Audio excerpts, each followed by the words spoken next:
আসসালামু আলাইকুম everyone, welcome back to my channel. আজ চলে এসেছি আরও একটি নতুন রেসিপি নিয়ে।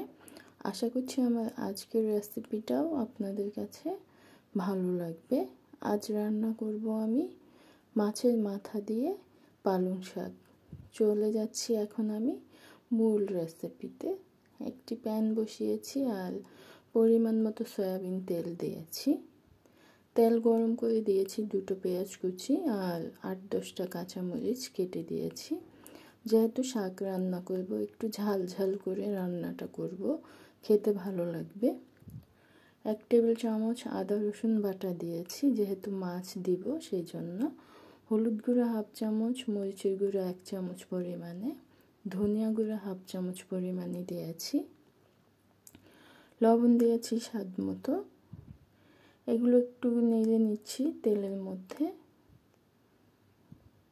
এখন পানি দিব।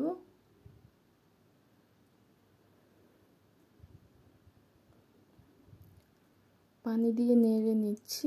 এখানে আমি মাছের মাথাগুলো দিয়ে দিব।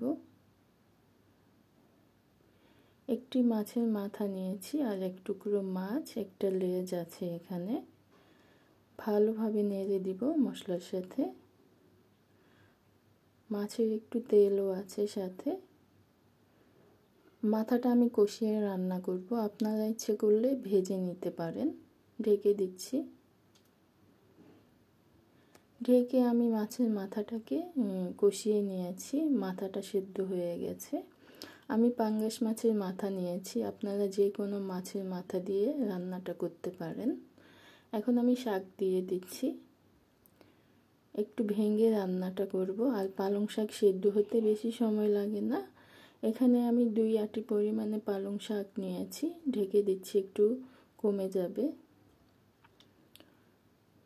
আমি একটু নেড়ে দিয়েছিলাম শাকটাকে মাঝে, এখন আবার একটু নেড়ে দিচ্ছি।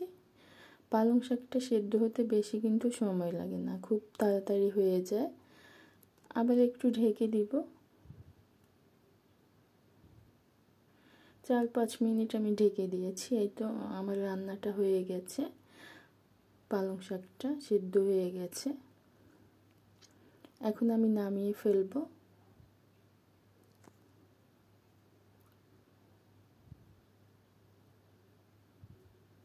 মাথাটা ভেঙে দিয়েছি। আপনারা ইচ্ছে করলে আস্ত মাথাটা রাখতে পারেন। আমার কাছে এভাবে রান্নাটা করলে ভালো লাগে খেতে, সেই জন্য আমি এভাবে রান্নাটা করেছি।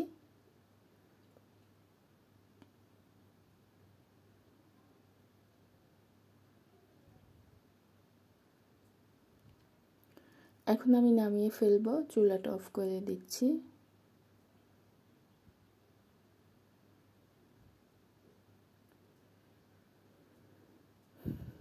মাশাআল্লাহ, দেখতে যেমন সুন্দর হয়েছে, খেতেও আলহামদুলিল্লাহ অনেক মজার হয়েছে।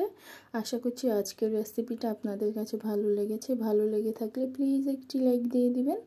যারা এখন আমার চ্যানেলটাকে সাবস্ক্রাইব করেননি, প্লিজ সাবস্ক্রাইব করে দিবেন। আজকের মতো এখানে বিদায় নিচ্ছি। সবাই ভালো থাকবেন, সুস্থ থাকবেন। আল্লাহ হাফিজ।